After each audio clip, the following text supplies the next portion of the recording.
Hey guys, Matt here from Coffee and Film. Thanks for watching our video. If you really like it, please remember to subscribe to our channel by pressing the magic button at the end.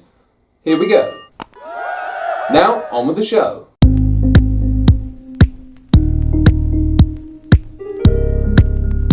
Hello and welcome back to Coffee and Film. Award season's over. It's gone. I know, it's so depressing. Nothing's coming out. Oh, the dreary drag of life goes on and on. So I thought we'd do something a bit different today. I have spent the time after award season catching up on Bojack Horseman, one of my favourite TV series and one of what I think is the most important TV series of recent times, the way it deals with mental health issues.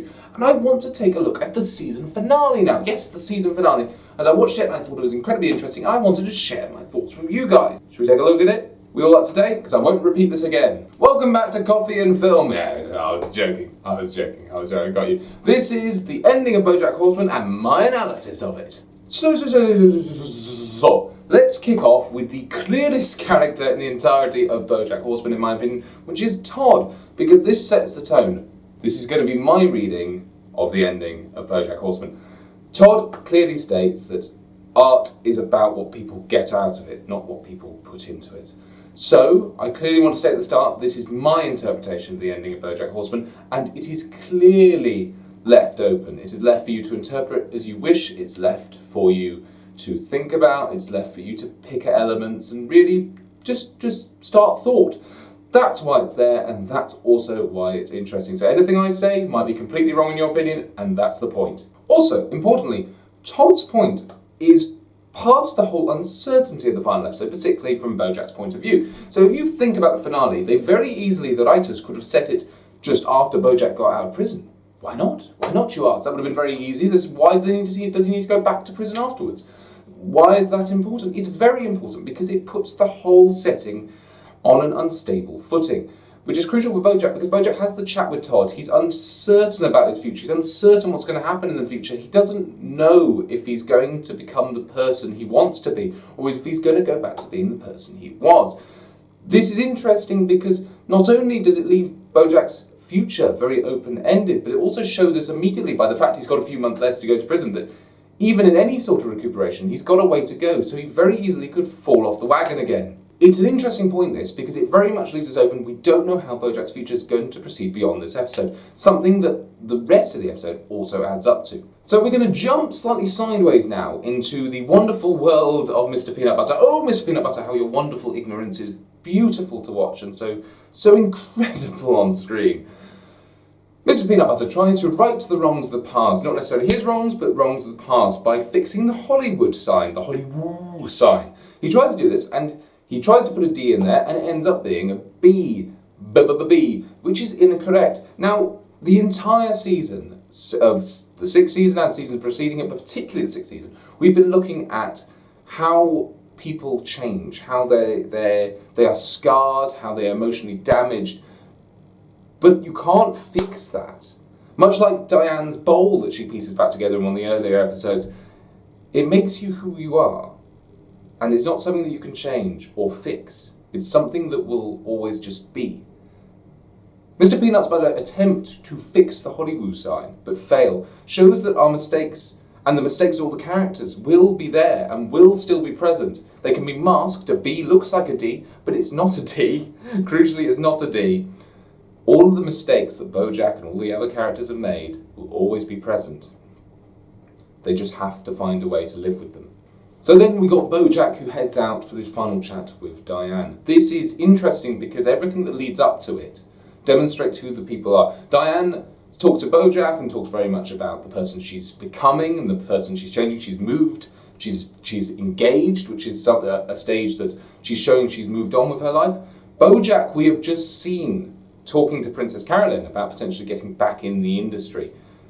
He could become the same person again. Again, Bojack is a man in transition. We don't know where he's going to end up, but Diane seems very thoroughly on course, and she describes that she has lost the person that she used to be when she was in LA. She isn't that person anymore, and you can see that when they look at each other, especially in the closing scenes when the song is playing over the top, you can see them looking at each other in a way that they're remembering the person they used to be, not the person that they necessarily are now. Now, Bojack may not have changed. Bojack might still be that person. We don't know yet.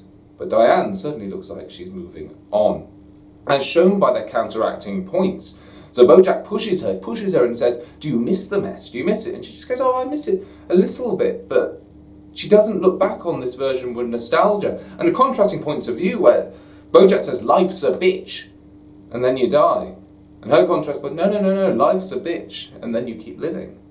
They have very, very different outlooks on life now. They are going very, very different places. And to be honest, we worry for Bojack. Because Bojack's just spoken to Princess Caroline, and he is delighted by the way that his film could be his comeback, could be his big moment. But is that healthy for him? Is it good that he's back in that industry anymore? And obviously there's Diane's point, where she thanks Bojack, thanks him for everything. This is her goodbye to him as far as she's concerned. She's saying farewell. This is going to be, as he says, the last time they talk, because their paths are diverging. He's going to stay in LA and looks like he will always keep getting sucked back in. And as emphasised by the song at the end that plays, Mr. Blue.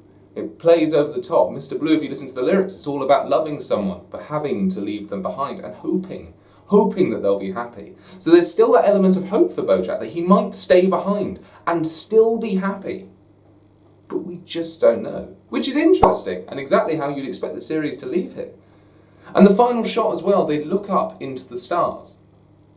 Now, not only does this show the enormity of the challenge ahead of them both, setting off on new lives, but also on top of that, you've got this element of they're surrounded by stars, the movie stars, the pop stars, the models, all these stars that we, the audience, have been seeing. We finally see these two characters surrounded by the environment that they've been in.